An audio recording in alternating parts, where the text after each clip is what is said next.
कि सत्र की शुरुआत के बाद से ही विपक्ष ने गंभीरता के साथ सदन की कार्यवाही में हिस्सा लिया होता। बीते दिनों इसी सदन ने और हमारे दोनों सदन ने Jan Vishwas bill, mediation bill, dental commission bill, आदिवासियों के लिए जुड़े हुए bill, digital data protection bill, national research foundation bill, coastal aquaculture से जुड़ा बिल, ऐसे कई महत्वपूर्ण बिल यहां पारित किए। और ये ऐसे बिल थे जो हमारे फिशरमैन के हक के लिए थे और उसका सबसे ज्यादा लाभ केरल को होना था और केरल के सांसदों से ज्यादा अपेक्षा थी कि ऐसे बिल पर तो अच्छे ढंग से हिस्सा लेते,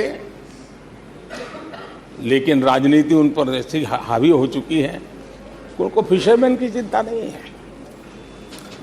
यहां नेशनल रिसर्च फाउंडेशन का बिल था, देश की युवा शक्ति के आशा आकांक्षाओं के लिए एक नई दिशा देने वाला बिल था।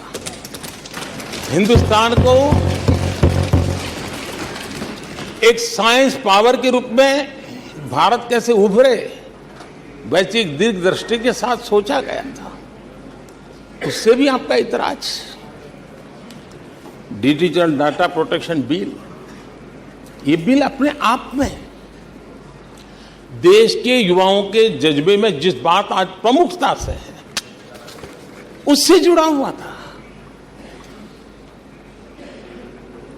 आने वाला समय टेक्नोलॉजी ड्रिवन है। आज डाटा को एक प्रकार से सेकंड ऑयल के रूप में, सेकंड गोल्ड के रूप में माना जाता है।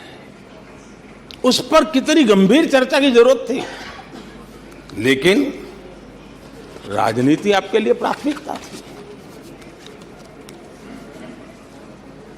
कई ऐसे बिल थे जो गांव के लिए, गरीब के लिए, दलित के लिए, पिछड़ों के लिए, आदिवासी के लिए, उनके कल्याण की चर्चा करने के लिए थे, उनके भविष्य के साथ जुड़े हुए थे। लेकिन इसमें इन्हें कोई रुचि नहीं है। देश की जनता ने जिस काम के लिए उनको यहां भेजा है, उस जनता का भी विश्वासघात किया गया है।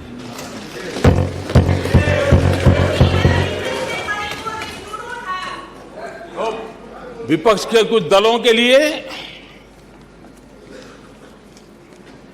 उनके आचरण से, उनके व्यवहार से उन्होंने सिद्ध कर दिया है कि देश से ज्यादा उनके लिए दल है, देश से बड़ा दल है, देश से पहले प्राथमिकता दल है। मैं समझता हूं आपको गरीब के भूख की चिंता नहीं है, सत्ता की भूख, यही आपके दिमाग पे सवार है। आपको देश के युवाओं के भविष्य की परवाह नहीं है, आपको अपने राजनीतिक भविष्य की चिंता है। और माननीय अध्यक्ष जी, आप झूठे एक दिन सदन चलने भी दिया, किस काम के लिए?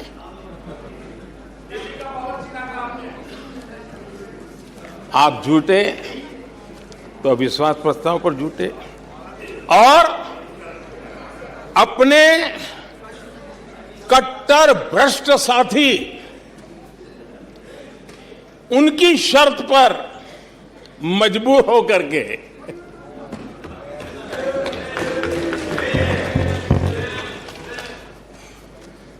और इस अविश्वास पर प्रस्ताव पर भी आपने कैसी चर्चा की? और तो मैं तो देख रहा हूं सोशल मीडिया में आपके दरबारी भी बहुत दुखी है। ये हाल है आपका। और अध्यक्ष जी देखिए, मजा इस डिबेट का कि फील्डिंग विपक्ष ने ऑर्गेनाइज की, लेकिन चौके छक्के यहीं से लगे।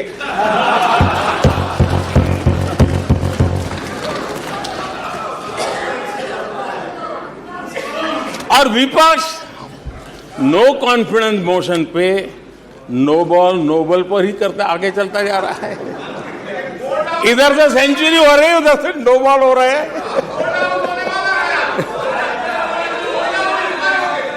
अध्यक्ष जी, मैं हमारे विपक्ष के साथियों से यही कहूंगा कि आप तैयारी करके क्यों नहीं आते जी? थोड़ी मेहनत कीजिए। और मैंने 5 साल दिया आपको मेहनत करने के लिए। 18 में कहा था कि 23 में आप आना, जरूर आना। 5 साल भी नहीं कर पाए आप लोग। क्या हाल है आप लोगों का, क्या दारिद्र्य है।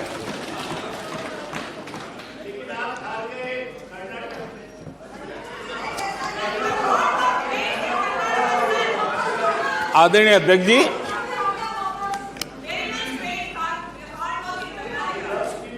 विपक्ष के हमारे साथियों को दिखास की, छपास की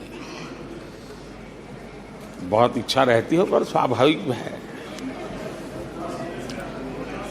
लेकिन आप ये मत भूलिए कि देश भी आपको देख रहा है। आपके एक एक शब्द को देश गौर से सुन रहा है। लेकिन हर बार देश को आपने निराशा के सिवाय कुछ नहीं दिया है। और विपक्ष के रवैये पर भी मैं कहूंगा, जिनके खुद के वही खाते बिगड़े हुए हैं, जिनके वही खाते खुद के बिगड़े हुए हैं, वो भी हमसे हमारा हिसाब लिए फिरते हैं। माननीय अध्यक्ष जी,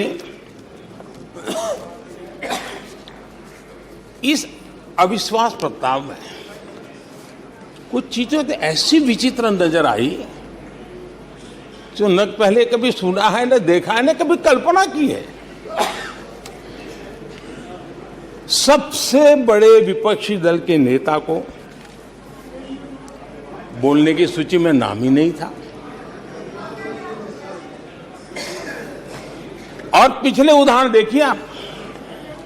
1999 में वाजपेयी सरकार के खिलाफ अविश्वास प्रस्ताव आया। शरद पवार साहब उस समय नेतृत्व कर रहे थे। उन्होंने डिबेट का नेतृत्व किया।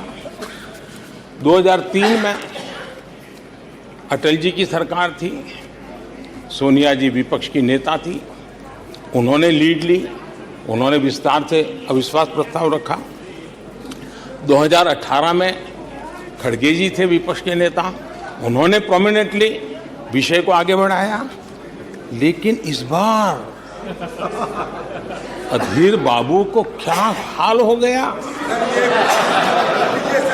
उनकी पार्टी ने उन्हें बोलने का मौका नहीं दिया।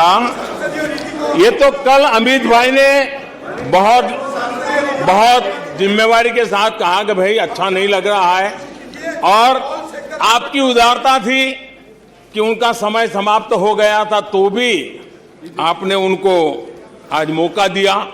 लेकिन गुड़ का गोबर कैसे करना, उसमें ये माहिर है।